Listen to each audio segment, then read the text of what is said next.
Oke,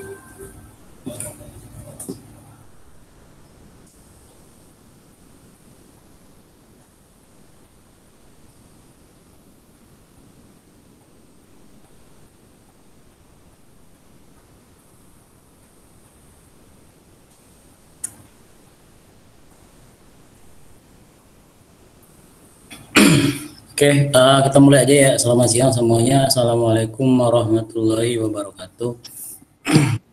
Waalaikumsalam warahmatullahi wabarakatuh. Oke, untuk mempersingkat waktu ya, kan suaranya nanti agak-agak berisik. Tadi ada hujan bentar atau hujan lagi enggak ya?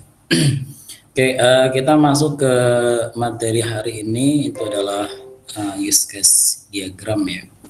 Ini use case diagram itu paling utama ketika nanti Anda di skripsi ya. Kemudian baik inti juga di pembuatan aplikasi. Itu use case itu paling penting, di mana use case ini sebagian dari diagram UML ya. Diagram UML yang fungsinya untuk mengetahui siapa sih yang berinteraksi sama sistem ya. Artinya siapa pengguna aplikasi. Jadi artinya kalau misalkan Anda membuat aplikasinya itu dari latar belakangnya itu dari manual, jadi belum ada aplikasi, tidak ada yang namanya use case berjalan gitu ya. Kecuali kalau misalkan buat use case itu dari sistem berjalan yang misalkan Anda membuat aplikasi pengembangan dari si akademik misalkan, berarti kan udah ada aplikasi kan, udah ada sistem, berarti sistem use case berjalannya ada. Tapi kalau masih manual, masih menggunakan kertas, ya tidak boleh menggunakan use case berjalan, karena kan use case itu untuk fitur-fitur yang ada di aplikasi gitu ya. Ya, jadi gimana caranya si user interaksi sama sistem.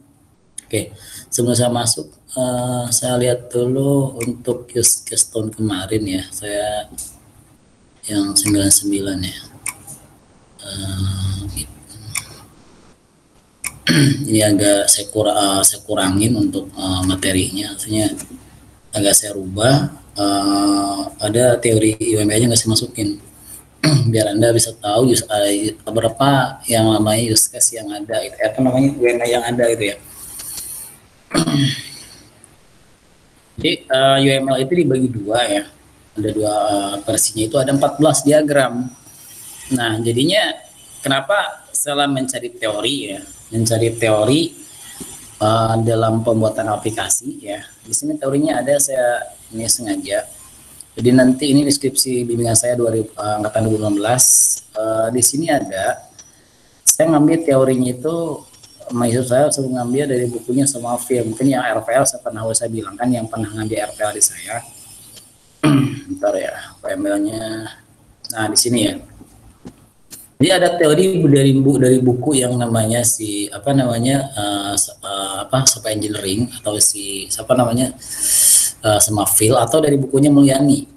Mulyani itu ngambil dari Summerfield 2011, judulnya software engineering, kayak semangat lunak. Tahun 2007 itu ada survei bahwa menunjukkan terdapat 5 UML yang bisa digunakan untuk membuat sistem. Itu cuma 5. Use case diagram, activity class, sequence, sama state chart atau state machine.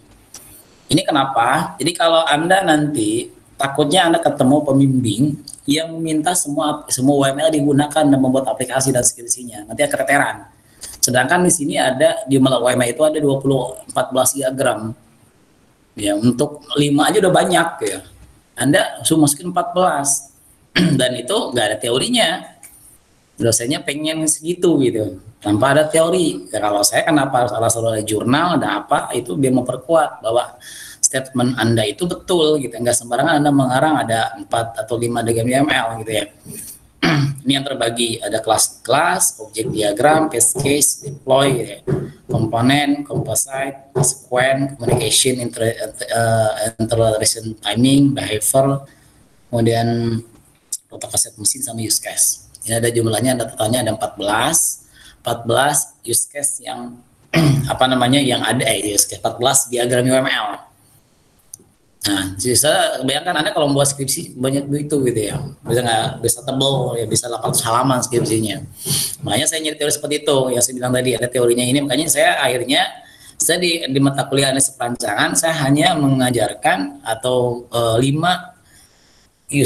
apa namanya UML yang digunakan biar Anda menampung skill, karena yang sananya nggak ada perbedaan apa nggak jauh nggak itu digunakan, bukan nggak penting ya, penting semua, cuman kalau judulnya harusnya pemodelan UML judulnya. Jadi yang penting nanti buat deskripsi yang saya ajarkan gitu ya, biar Anda terhubung semua, dan semua tugas pun Anda pun nanti nyambung seperti bimbingan saya ini, bimbing deskripsi. Jadi Anda seolah-olah udah kayak buat skripsi tuh.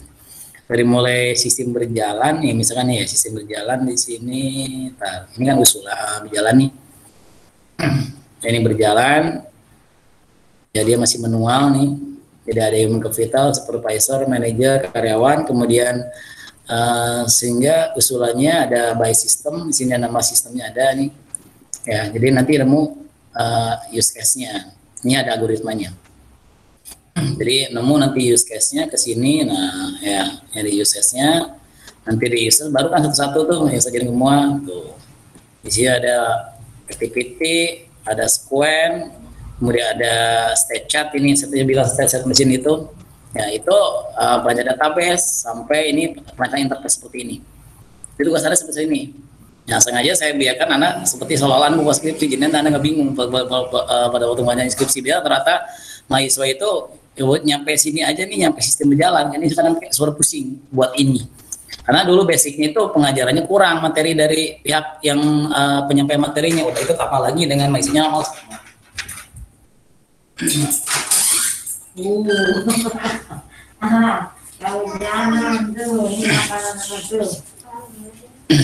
ya. Jadi biar nanti Anda terbiasa gitu. Nanti kalau Anda pas deskripsi nggak bingung buat sistem berjalan atau usulan, atau dari usulan ke dibuat jadi use case-nya. Di hari ini saya membawakan materi biar nyambung ke sana, termasuk perancangan database dan sebagainya gitu ya. Oke, kita balik lagi ke use case-nya. Kita balik ke use case-nya. Oke, maksud untuk belajar hari ini itu mahasiswa mengenai UML, berarti salah satu diagram UML yang digunakan. Kemudian mahasiswa dapat mengenal simbol, cara penggunaan, dan membuat use case diagram. Jadi artinya Anda nggak hanya bisa membuat diagramnya, tapi simbol-simbol kegunaan pun itu pengaruh. Dan banyak mahasiswa ketika ditanya yang namanya apa itu pengaruh, Anda kenapa Anda buat use case ya? Dia jawabannya, ya saya disuruh pembimbing Pak, gitu ya. Saya tidak tahu kok use untuk apa, gitu. Jangan sampai seperti itu. Termasuk simbolnya sembarangan. Simbol itu ada artinya. Di diagram UML itu ada artinya, nggak sembarangan dari tiap garis itu. Makanya kalau saya nyidang itu nanya simbolnya udah salah duluan, gitu. Kayaknya kalau 3 pertanyaan, kesannya anak-anak kalau kata-kata sendirian, gitu. Ya karena dia basicnya kurang, gitu ya. Kemudian mahasiswa dapat menerjemahkan dari bisnis proses dan sistem request menjadi use case gitu ya. Jadi nanti usulannya dari usulan Anda BPM kemarin dibuat use case-nya. Ya nanti saya nanti kan udah tuh yang saya tadi. Use case itu fungsinya menceritakan apa yang sistem akan lakukan. What the system will do. Jadi apa yang bisa sistem kerjakan gitu ya. Jadi dari sini kelihatan nih. Saya close dulu yang ini ya. Ya, misalnya dari sini kelihatan nih. Jadi sistem menunya ada apa saja di sini gitu. Ada fitur-fitur aja yang tahu di sini gitu. Itu kan kelihatan. Di sini ada aktor-aktor, di sini adalah orang-orang yang interaksi sama sistem, artinya yang pengguna aplikasi itu ini orang-orangnya aktor-aktornya gitu. Di luar orang-orang ini tidak bisa mengakses sistem ini gitu. Ya, itu artinya untuk use case ya. Jadi artinya apa yang sistem akan lakukan. Kita tahu kan dari sini sistem ngapain aja kan. Ada login, berarti dia otomatis login semua sebelumnya. Kemudian nanti ini kan sistem penjalan shift kan, berarti ada aplikasi berhubungan sama shift. Apa aja fitur-fiturnya di sini kelihatan gitu kan. Termasuk interaksinya gimana, ini staf interaksi main fitur apa enggak atau tidak gitu ya. Itu gunanya use case. Kemudian menekan apa yang diperbuat sistem dan bukan bagaimana gitu ya. Apa yang ini bukan bagaimana, kan di sini kan udah ketahuan fiturnya ada, nggak begitu bagaimana, malah enggak, tinggal ini aja kalau ada fiturnya tinggal menggunakan gitu ya, kelihatan. Menggambarkan fungsi sistem yang diharapkan dari sebuah sistem, jadi fungsinya kan ketahuan juga. Menggambarkan kebutuhan sistem dari sudut pandang pengguna user, artinya apakah kebutuhan siswa udah ada di sini semua gitu ya. Misalkan KS mahasiswa apa namanya di sistem akademik misalkan di SIA kan ketahuan nih si dari kelihatan dari use case itu si apa namanya si mahasiswa itu udah ketahuan fitur-fitur yang ada fitur-fitur yang bisa dia ini yang bisa diakses sama dia gitu. Mana yang tidak boleh, mana yang ada yang tidak ada gitu ya. Ya seperti artinya kalau panah seperti ini arahnya nggak ada panah, misalnya jadwal ya. Jadwal itu supervisor sama yang namanya apa namanya supervisor sama dengan staff beda nih. Staff itu dia ini salah nih saya nih. Ini harusnya saya ke jadwal ini, sorry ya. Ini salah saya. Terus ini staff ke jadwal sini jadwal nih, salah ya. Oke, artinya kalau begini, misalkan saya di sini ada jadwal, ada HRD. Panah yang seperti ini, yang HRD ke approval, itu kan ada, tapi staff ke approval nggak ada kan. Artinya nanti di tampilan halaman aplikasinya staff itu tidak ada menu approval. Termasuk HRD nggak ada pintu jadwal. Nah ini jadi penggunaannya kan fungsinya ketahuan gitu aplikasi ini. Jadi ada beberapa yang digunakan user yang ada yang tidak nampil gitu di aplikasinya. Itu yang namanya penguat sistem ya seperti ini. Kemudian kita balik lanjut ini adalah peran user diagram di dalam UML. Jadi pertama ada dokumen kebutuhan. Nah ini kan hasil analisis kan. Ini dokumen yang hasil analisa, sistem analisis yang udah analisa, nyari di pengumpulan data lewat apa namanya wawancara, kemudian observasi gitu ya. Kemudian menemukanlah yang namanya aktor use case. Jadi aktor sama use case ini dapatnya dari pengumpulan data dulu, ya. Pengumpulan data, nanti kemudian sistem pingin seperti apa. Jadi kan dapat dokumen. Lalu nanti akan dibuat untuk aplikasi seperti ini. Nah itu dapatnya dari tahap Anda wawancara, mencari data gitu kan.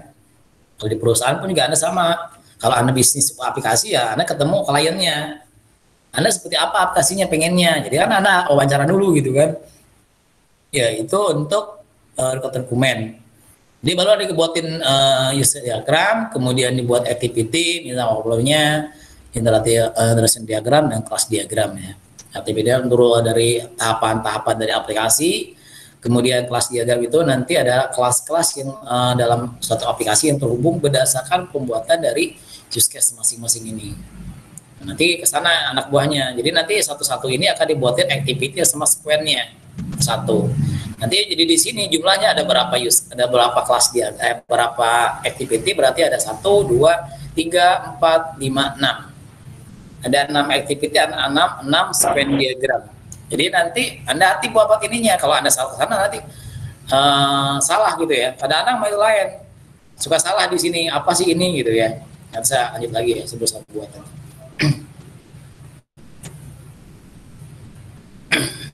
Oke, ini simbolnya ya.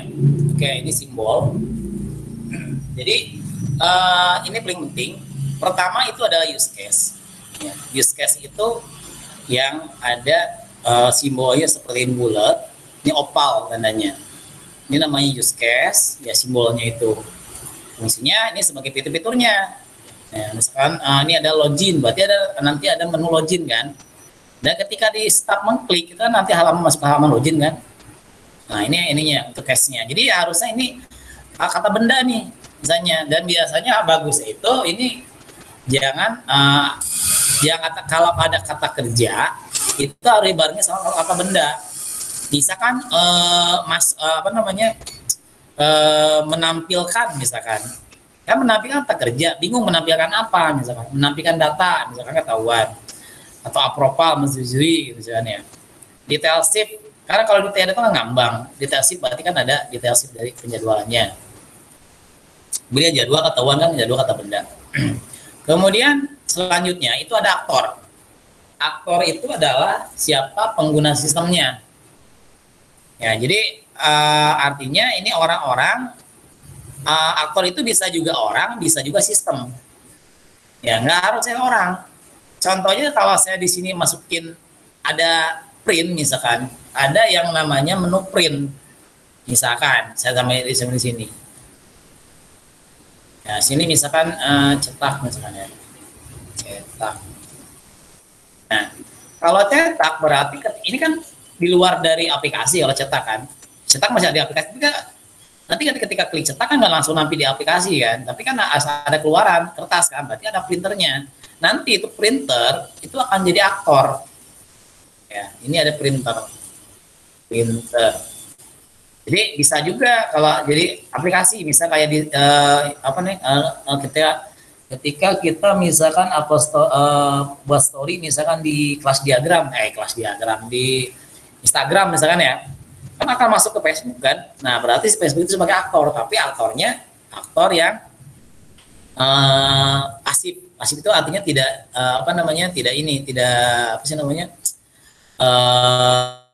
nggak aktif, artinya dia nggak memilih tapi diperintahkan gitu ya misalkan ya.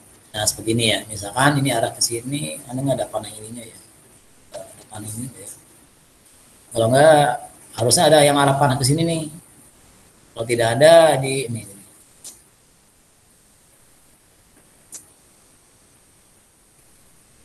Ini ada panahnya nggak ya? Dari konektornya. From to point.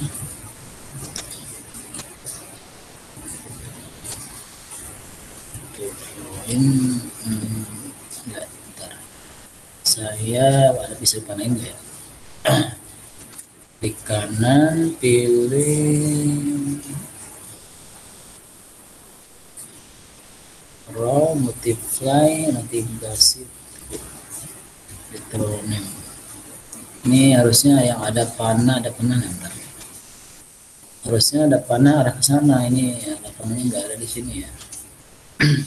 Artinya kalau yang positif itu yang nggak aktif ya, kalau nggak extend nggak bisa ya. Dependensi nggak constraint. Kalau constraint hapus dulu ya. Hapus dulu, yes to all. Misalkan ini dependensi ada hubungannya. Panahnya panah ini common ya. Constraint apa ya?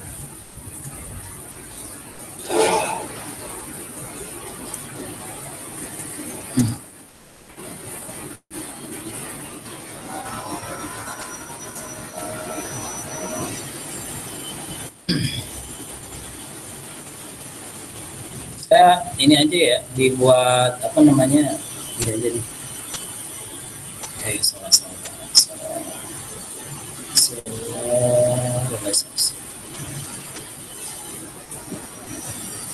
Oke, ya jadi ini sementara. Sebenarnya harus ada nih kalau teori di buku. Jadi artinya ketika misalkan di ini ya, ketika misalkan si HRD itu mengeprint, mencetak misalnya tadi di sini, arah di sini. Nah, dia akan ini artinya interaksi antara aktor sama sistem. Ini ketika dia meminta klik kecetak nih HRD ke sini, dia akan si sistem akan akan memerintahkan printer ke sini. Ya, artinya kan ketika kita cetak kan ini printer keluar nih, yang kertas kan. Nah ini nggak boleh kalau di use case itu orang-orang ke sini misalnya nggak bisa kan, ini orang HRD langsung ngeprint neken ke printernya keluar gitu, enggak kan, tapi ngeprint ke aplikasi dulu baru kan ngeprint di sini. Nah ini harusnya panahnya garis seperti ini, tapi panah ini yang saya ini aja nih, saya ganti gini, harusnya kan ada garis di sini nih, cuma kalau nggak ada cuma mencontohkan gitu ya, jadi sekarang begini. Nah panahnya arah panah sini namanya. Nah itu kalau misalkan ini enggak, artinya aktor yang pasif, artinya aktor bukan memilih, tetapi dia diperintahkan. Kan nggak mungkin printer memilih aplikasi ya, ya seperti itu ya. Jadi aktor itu nggak hanya orang, tetapi syaratnya orang pun juga harus yang jamak. Ya, kayak staff kan jamak, banyak kan, nggak bukan orang. Misalkan nih dosen kan jamak juga, mahasiswa kan sama jamak juga. Jadi aktor itu harus jamak, bukan nama orang ya. Nah, misalkan di sini supaya saya nggak bisa kan. Jadi syarat yang namanya buat aktor itu harus yang namanya jamak, gitu ya. Dan kata benda, ya. Dan termasuk supervisor kata benda, ya. Jadi seperti kata benda, bukan menggunakan kan itu kata kerja. Nah, ini kata benda. Jadi syarat aktor itu harus kata benda dan jamak juga, ya. Yang itu artinya banyak, nggak perorangan gitu ya. Kemudian relationship itu adalah hubungan. Nah, sekarang kita lihat hubungannya, misalkan ini hubungan namanya. Ini garis-garis ini hubungan, relationship. Ini kebetulan contoh di sini namanya garis ini adalah asosiasi artinya. Asosiasi fungsinya digunakan hanya interaksi antara aktor sama case. Ya, jadi nggak boleh Anda misalkan interaksinya pakai referensi. Ini ke sini misalkan. Itu tidak bisa. Atau Anda menggunakan yang namanya include di sini. Dari start ke sini tidak bisa ya. Ini udah nggak mau duluan nih. Jadi komunikasi dari aktor ke case, ke use case itu wajib menggunakan yang namanya asosiasi. Dan tidak ada panahnya, ingat ya. Nah, makanya bertanya kemarin, ada nggak, bisa nggak Pak pakai use UML? Boleh, nggak masalah. Pakai aplikasi apa saja, ya. Yang penting itu garisnya itu nggak ada panahnya antara use case ke dalam case, arah ke case. Jadi artinya ini memilih. Jadi setelah ini memilih login. Ya seperti itu ya. Jadi persyaratannya itu termasuk relationship atau hubungan dan menggunakan garis. Jadi persyaratan antar orang ke aktor itu menggunakan garisnya asosiasi atau garis lurus saja. Kemudian sistem bandari. Sistem bandari itu adalah batas sistem bersama orang. Ini kotak ini. Jadi kalau saya buat, saya tanya ya biar ini yang bingung. Saya buat use case, jadi klik UML, pilih use case. Ya ini kalau namanya mau diganti, kalau terlanjur gini bisa ganti sini nih. Misalkan use case 2, use case 2 misalnya. Ya, namanya ganti nih. Kemudian tadi yang namanya yang saya bilang adalah namanya sistem bandari box. Ya. Ini fungsinya antara batas antara sistem sama aktor.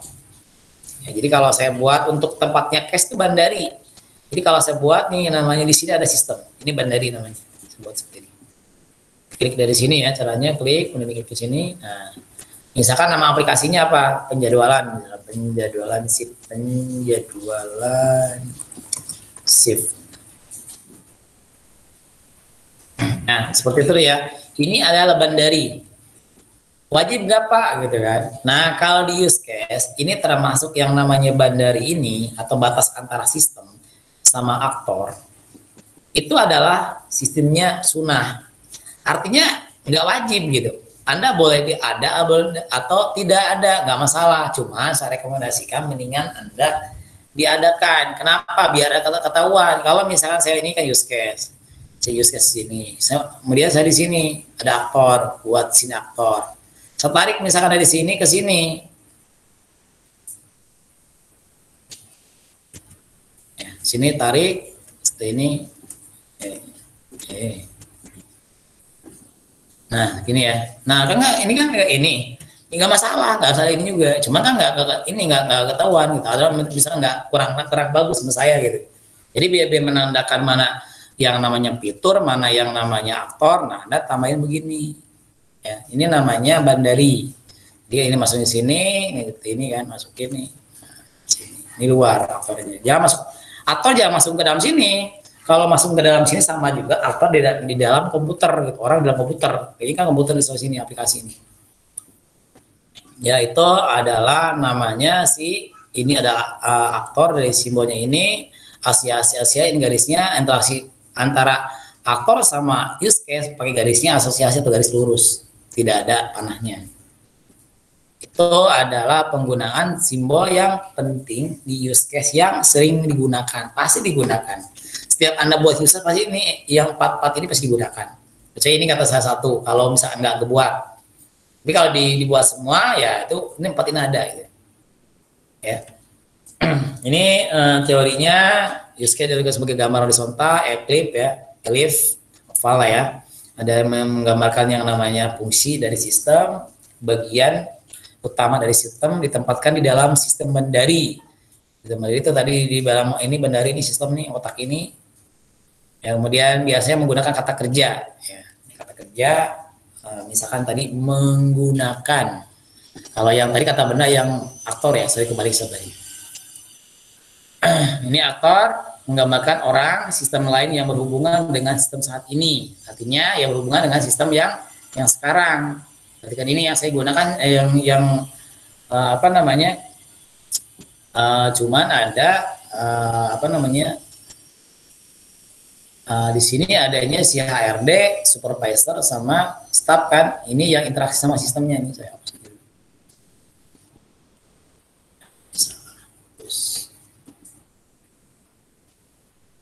Ya, jadi menggambarkan yang interaksi sama sistem. Jadi dalam aplikasi penjadwalan itu hanya tiga orang aktor yang berperan, staff, supervisor sama HRD. Dan ini login. Jadi orang umum tidak boleh buka aplikasi ini, nggak ada gitu ya. Seperti itu. Kalau HRD kan bebas aktornya. Aktor di role not space user, artinya aktor itu berperan tidak spesifikasi usernya, yang saya bilang tadi, bukan perorangan usernya tertentu, tapi jamak gitu ya. Namanya harus aktor dosen atau jamak gitu ya. Ini kan sebuah aktor yang merupakan sebuah sistem. Kemudian ini adalah bandari tadi udah saya jelasin. Nah, ini beberapa jenis hubungan yang udah saya jelaskan adalah penggunaan asosiasi. Ya, asosiasi atau relationship aktor dalam use case. Jadi artinya garis yang close itu hanya digunakan sebagai interaksi sama aktor ke dalam case. Kalau saya contohin misalkan, saya misalkan mencontohkan, ini asosiasi ya. Saya misalkan lanjut, saya di sini buat login misalkan ya. Buat login di sini misalkan, fiturnya login misalkan, login. Nah, ketika login misalkan, ya tarik dulu ini, saya tarikin dulu, ini bandari kotak ya. Nah, saya misalkan mau mencontohkan tipe garis yang namanya berikutnya adalah namanya include. Ya, include fungsinya apa? Include itu artinya hubungan yang tipenya harus dimasukkan, disertakan ya. Artinya si aktor ini, login ini itu tidak bisa berdiri sendiri. Use case ini artinya kalau aktor mengklik itu membutuhkan case yang lain gitu. Itu include. Saya misalkan login saya membutuhkan yang namanya case. Nah, harusnya tadi kalau saya lengkapin bisa lengkap kalau mau lengkapin. Ya. Ini biasanya saya masukin yang namanya setelah case lagi. Oke. Ini saya masukin ke sini, mouse-nya ada error. Nah, ya. Ini misalkan username. Ini adalah password. Contohnya. Password. Nah, ya, seperti ini. Ketika aktor klik login, dia pasti menyertakan yang namanya username password terus itu kan. Itu namanya include. Jadi saya arahkan panahnya dari sini. Nah, nanti include. Ini include, nih panahnya ada sendiri. Ya,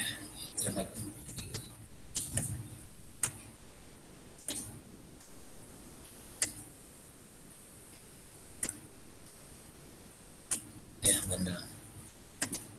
Nah, ini aja ya. Ini saya ke atas.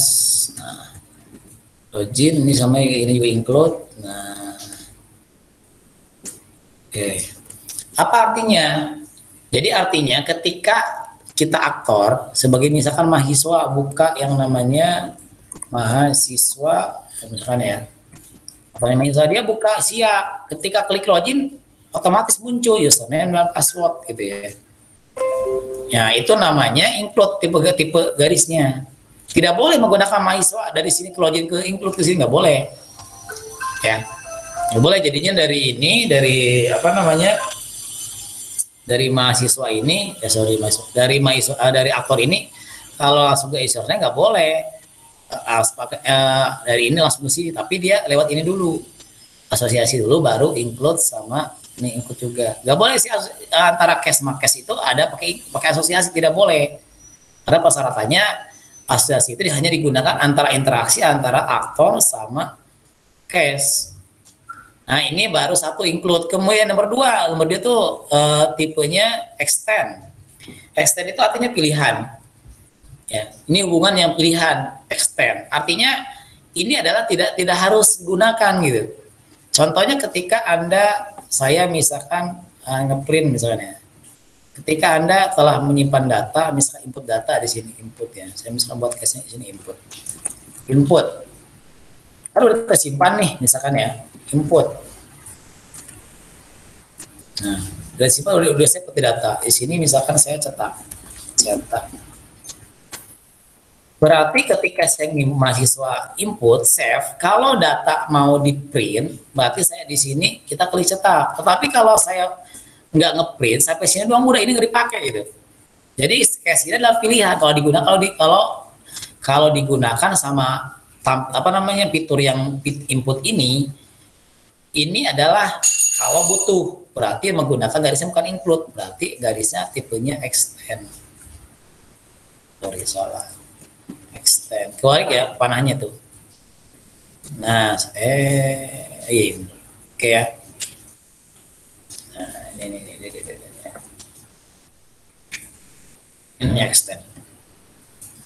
Ya, seperti itu.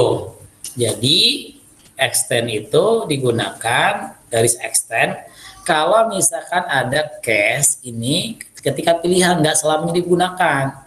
Tetapi kalau include ketika kita klik login otomatis case ini ngikut gitu. Ini nggak bisa berdiri sendiri. Kalau ini bisa berdiri sendiri. Klik input udah kalau Anda bisa ngetik kan save doang udah selesai kan.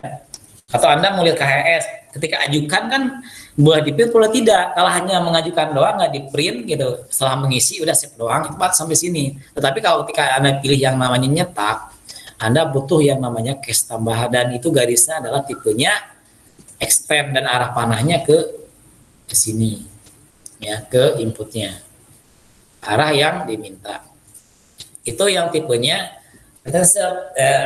extend retensive. Kalau generalisasi apa? Yang terakhir ini. Jadi tipenya nggak banyak gitu kan. Nah, harusnya tadi ada satu lagi yang garis yang arah ke dari ini misalnya ini printer tadi ya. Ini printer misalnya nih.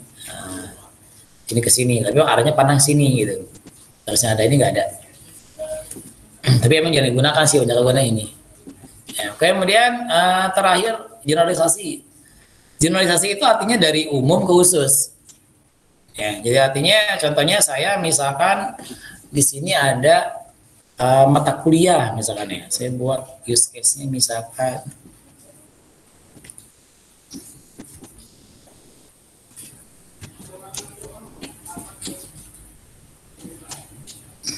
nah, ya saya misalkan mata kuliah di sini. Mata kuliah. Nah, mata kuliah kan umum ya. Mata kuliah umum, sorry dari umum ya. Ini arah ke sini mata kuliah kan misalnya Anda ngambil mata kuliah nih di Atisia misalkan ini kan umum yang khususnya apa itu sama juga hubungan seperti konsepnya di PBO itu adalah digunakan ketika yang namanya yang ada generalisasi namanya inherit ya, jadi pewarisan dari yang kelas induk ke kelas subkelasnya atau superkelas sama subkelas. Subkelasnya kan anaknya yang lebih khusus. Ini kan mata kuliah. Kemudian nanti yang ininya ada contohnya di sini ada basis data. Misalkan kan itu lebih khusus kan, basis data. Kemudian mata kuliah algoritma misalkan. Itu kalau menunya kan ada tuh menu nih. Misalkan Anda di menu profil. Kalau diklik kan ada cabang lagi tuh misalkan. Cabang apa-apa, nah itu pakai garisnya itu. Atau misalkan ada di SIA misalkan ya, nah, di SIA misalkan, SIA, ya. Nah seperti ini. Saya masukin, ini kan login nih, username password kan, nah username password ini kan sama nih, sama seperti ini nih. Anda misalkan ini username password ikut kan langsung otomatis tuh, di sini, ikut dia. Nah ini kan, nah itu yang seperti ini namanya fitur-fitur di use case-nya. Ada dashboard gitu ya. Di sini berarti ada dashboard, biodata, apalagi itu akademik, form, perkuliahan, laporan, download sama keluar. Yang itu adalah yang di aplikasi gitu ya. Sorry ada yang lewat ini kelewat ya. Logotnya saya nggak ada nih yang sini. Aduh lewat maksudnya login dulu logotnya nggak ada. Ini logot harusnya ya, ini logot. Salah nih. Harusnya ada logot. Logotnya kan semuanya ikut logot nih semuanya. Nah, berarti masing-masing yang diklik nih. Nah, ini semuanya masing-masing nih, ini ke sini gitu ya. Ini ke sini, ini juga sini semua, opat semua. Kan ada berarti ada lockout berarti kan. Nah, itu kemudian nah yang tadi yang dilihat aja ini. Nah, yang klik nih, klik. Nah, ini kegiatan upload presentasi online jadwal RPS. Nah, itu adalah menggunakan tipenya generalisasi. Jadi ketika saya isi misalkan data, garisnya yang manajerisasi. Nah, ini sorry. Tengahnya ke sini. Sorry.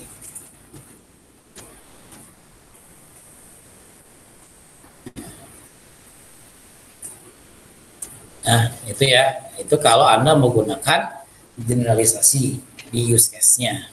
Ya, jadi jangan dipakai di sini. Ada gitu mahasiswa ada di sini. Dari aktor langsung ke case menggunakan ini salah. Ya, itu generalisasi ya. Itu cara penggunaan yang namanya tipe hubungan di use case ya. Jadi nggak semua garis-garisnya gitu ya. Ini udah jelasin, ini udah gampang lah ya, biar bisa baca-baca. Oke, terus kita praktikum saja ya. Oh, sorry, ini yang terakhir ya untuk teori. Jadi ada juga bisa seperti ini. Ya, generalisasi bisa juga dibuat untuk ketika yang namanya ada user baru. Misalkan nih manajemen aktor, ini kalau ditambah-tambahin ya. Nah, ini artinya kalau yang bintang-bintang itu artinya multiplicity. Artinya banyak. Jadi manajemen bisa masuk berapa kali gitu ya, di sini. Bintang-bintang. Nah, ini adalah misalkan new pasien ke pasien ke lebih umum kan. Jadi parahnya dari khusus ke umum. Ini artinya pasien baru nih, tambah. Itu boleh seperti ini. Jadi kalau saya tambah di sini mahasiswa, di sini ada mahasiswa baru. Mahasiswa baru. Misalkan sama-sama mahasiswa kan, tapi dia lebih susah lagi gitu kan. Nah, itu menggunakan menggunakan tipenya generalisasi. Nah, seperti ini ya. Jadi Anda udah ngerti semua sekarang penggunaan garis-garis ini ada artinya, nggak sembarangan gitu. Nah, itu untuk yang penggunaan generalisasi ya. Gitu. Oke, kita langsung ke kemudian use case itu ada skenario ya. Nah, kemarin saya dulu saya wajibkan, sekarang Anda boleh tidak, deskripsi boleh ada, boleh tidak sih, atau lengkap ya. Ini use case name itu artinya nama use case-nya. Ini misalkan namanya login. Kemudian dia primary aktornya apa, gitu, tugas utama aktornya, tipenya apa, stakeholder interest itu yang berkaitan dengan ini siapa saja di sininya, berkaitan dari aktor master ini ke siapa gitu, aktornya lainnya. Kemudian ada trigger itu penghubung apa namanya pemicu gitu ya. Kemudian hubungannya asosiasi, include, extend, generalisasi ya seperti garisnya nih. Ya, kemudian ada normal flow sama atomic flow ya. Ini paling penting di atas. Itu untuk use case. Ini contohnya begini lengkap ini. Oh, ini masukin ya. Manajemen, primary aktornya, make appointment dan sebagainya. Ini bisa baca lah ya. Oke, biar ini kita cepat. Kita masuk ke contoh sistem request dijadikan use case. Jadi yang kemarin saya bersambung ke tugas kemarin. Ini argumennya nasib, fiturnya jadwal, data karyawan, penjadwalan shift sama detail shift. Ya. Jadi kita lihat, kita buat lanjut dari sini kan nemu yang namanya si sistem berjalan sama proses berjalan kan. Nah, saya bilang tadi ini kan Anda menggunakan manual tadinya. Menggunakan manual berarti Anda tidak perlu yang namanya use case yang namanya berjalan. Karena kan yang betul begini, kalau berjalan menggunakan flow map atau membuat business proses ya, business proses. Ini yang buat aplikasi use case dapat dari sini, bukan yang usulan, bukan yang berjalan, tapi dari usulan. Nah, usulan kita lihat ada supervisor divisi atau supervisor, ada sistem, ada staff, ada HRD. Nah, buatnya dari situ. Jadi Anda buat kemarin di BPM itu apa namanya, dari BPM nemulah use case-nya gitu. Makanya Anda cek lagi nyambung ke BPM-nya gitu ya. Nah, kita balik ke sini, kita buat baru misalkan ya, dari sini kali ya, kita buat nih.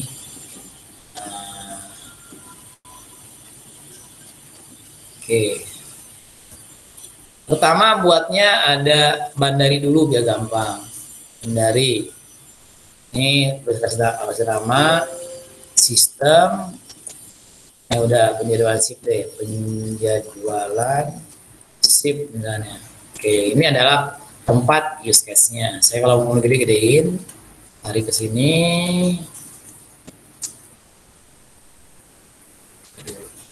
Saya kan tadi. Oke, terus aktornya siapa? Kita lihat aktornya di ini. Aktornya di sini intrasistem gimana? Supervisor ke aktornya ketika login. Misalnya ini akan masing-masing login. Sebenarnya ini ada tapi login, cuman kan saya nggak di sini nggak ke detail. Jadi ini ada apa namanya? Ada buat jadwal, kemudian interaksi sistemnya. Kemudian kalau si ini start interaksinya ketika lihat jadwal, ya kan? Lihat jadwal, interaksi baru diproses. Kemudian ketika HRD dia ada dokumentasi di sini, ada yang namanya validasi di sini interaksinya, dia 2 kali interaksinya. Berarti sekarang akalnya nanti ada 4 plus sistemnya, 1, 2, 3, 4. Yang ininya dalam bandarinya yang tengah-tengah nih, ya. Untuk pintu-pintu yang ini, jadi artinya gitu. Jadi step-step 3, berarti 3 aktor kita buat. Supervisor, aktor di sini kita buat. Ini adalah supervisor. Kemudian buat yang namanya aktor. Ini adalah staff misalnya ya. Oke, baik nggak apa-apa lah. Satu korda sini biar ini. Aktor, staff, setelah HRD ya, HRD, sini HRD. Nah, sekarang sistem udah, sistemnya yang mana? Sistemnya yang bandarinya yang ini ada di dalam mana ini. Nah, ini tepatnya case. Jadi saya kira masuk login dulu kan, masukin sini. Oke, saya ini lagi nih login. Kalau belum lengkap, berarti saya tambahin lengkapin di sininya. Harus ada yang namanya kalau lengkapin ya, login itu tambahin lagi di sini. Nah, sini tambahin satu lagi. Nah, berarti di sini adalah login isi username. Sini adalah password ya, di password. Oke. Ini masukin dari persyaratan dari aktor ke dalam login, ke dalam case itu menggunakan garisnya asosiasi, garis lurus. Kita tarik ke sini. Ya, jadi sama kan masing-masing juga ini. Ya, ini kemudian dari HRD juga sama di sini. Misalkan ada staf baru misalkan. Ya tadi kalau staf baru di sini buat di sininya aktor, di sini berarti new staf misalkan. Anda mau masuk tambahin garis ini mensignalisasi boleh seperti ini, bisa digunakan. Nah seperti ini. Ini new staf, ini aktor utamanya. Jadi ini buat staf baru ya kan baru di ini nih. Nah seperti ini kalau pakai ini. Kalau yang lama ya usah ya. Itu kalau memakai HRD udah login, berarti antara case ke sini. Ini kan ketika login harus masukin berarti ada menggunakan ini tidak bisa diri sendiri, harus membutuhkan case username sama case password. Berarti Anda masukin ini adalah pakai include. Ini balik.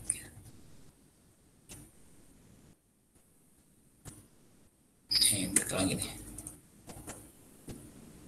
Include ini sama include sini. Nah seperti ini ya. Oke seperti ini. Kemudian saya nggak semuanya lama ya setengah ini. Kemudian udah selanjutnya di sini ada buat ketika login udah. Kemudian membuat jadwal ya. Situnya ada lihat jadwal yang di di sini ya si staff itu ada di sini membuat lihat jadwal ya, lihat jadwal berarti Anda tambahkan yang namanya di depan sedianya itu jadwal. Sini berarti buat case jadwal.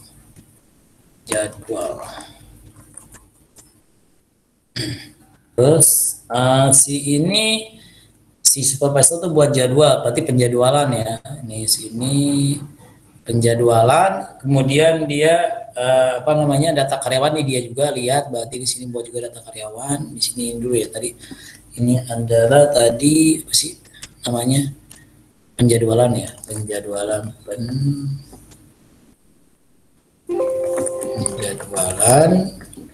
Kemudian selanjutnya di sini ada data karyawan dari staff yang ini. Minggu depan itu materinya activity diagram ya. Di sini adalah penjadwalan, kemudian data karyawan ya. Nah, oke, sini kita masukin sini. Kalau enak mungkin ya. Ini misalnya use case di sini adalah HRD itu termasuk approval. Artinya ketika si ini membuat jadwal supervisor, ketika buat jadwal kan betul persetujuan kan, betul persetujuan di sini nih buat jadwal, kemudian diproses dia butuh validasi. Nah dia nanti di sini data karyawan include masuk ke sini, include approval ya. Jadi artinya ketika dibuat penjadwalan ikut ini dulu approval dulu, dia full sama HRD sini, berarti ini panahnya HRD ke sini. HRD kan dia menginteraksi klik approval kan. Oke. Gitu. Jadi buat ini kemudian di sini jadwal start di sini lewat boleh nggak masalah lewat ya. Ini kemudian jadwal ini adalah supervisornya di jadwal data ini juga data karyawan juga karena kan lihat karyawan dulu sebelum di jadwal kan. Ini data-data udah di ini gitu, udah punya data-data si staff-staffnya. Kemudian jadwal ada detail sheet-nya milih kan, detail sheet-nya itu. Berarti di sini tambah lagi di sini ada detail sheet.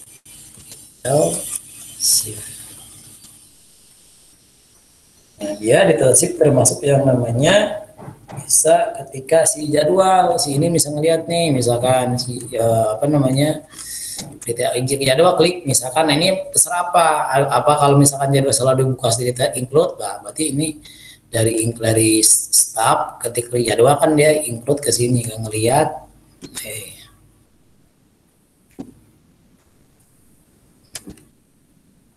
ke sini include ya. Nah, termasuk yang supervisor misalkan melihat di supervisor ada nggak supervisor? Ya, supervisor di situ ketika klik termasuk yang namanya lihat di jadwal, dia juga yang namanya include ke penjadwalan ya. Jadi bisa lihat juga gitu kan penjadwalannya, jadwalnya hasilnya. Berarti ketika ini termasuk muncul juga include-nya. Ini include ke sini. Ya, sini. Ini panahnya tarik ke sini biar kayak ini. Nah, ini kan harus di ini lagi. Harus jangan tinggi banget ribet jadinya. Ya, contohnya seperti itu ya. Cara buat ininya. Jadi garis-garis ini pengaruh to the use case. Di sini ada staff, supervisor. Nah, harusnya kaitannya seperti ini. Supervisor klik penjadwalan, misalkan ya dia approve gitu kan ya. Include-nya include. Jadi ketika jadwal pasti include. Kalau nggak include nggak nongol. Kalau harus include dia dulu baru jadwal ini oke. Jadi jadwal jadi. Baru staff baru bisa ngelihat gitu ya. Jadi setiap sebelum buat ini supervisor buat lihat data karyawan dulu. Kemudian dia buat penjadwalan atau buat jadwal. Termasuk dia detail sheet-nya lihat terusnya ya. Ini harusnya include nih. Atau extend ya bisa ya, extend itu artinya tidak harus gitu ya extend. Nah seperti itu ya untuk pembuatan yang namanya use case. Jadi semuanya lihat dari BPM usulannya. Nah itu untuk yang namanya si pembuatan use case. Nah untuk tugas ya lanjut ya. Jadi Anda buat use case dari use case usulan, dari usulan bisnisnya. Jadi seperti saya contoh yang saya udah di share di materi saya buat use case ini dari yang namanya BPM usulan ini. Dibuatlah yang terdapat di sini ada 3 aktor, supervisor, divisi, staff, sama HRD yang sistemnya sebagai banderinya di sini untuk tempat usage-nya. Nah, jadi betul-betul sistem. Nah, ini interaksinya. Jadi Anda jangan lupa perhatikan simbol-simbol, kegunaan simbolnya. Ya, jadi udah saya contoh ini tadi beberapa contoh yang namanya simbol-simbol yang digunakan di ini ya, ini yang utama. Jangan salah penggunaan ini gitu. Ya jangan sembarangan buat-buat gitu kan ya. Itu untuk yang namanya si tipenya di use case. Oke, silakan sampai ngabsen ada yang pertanyaan?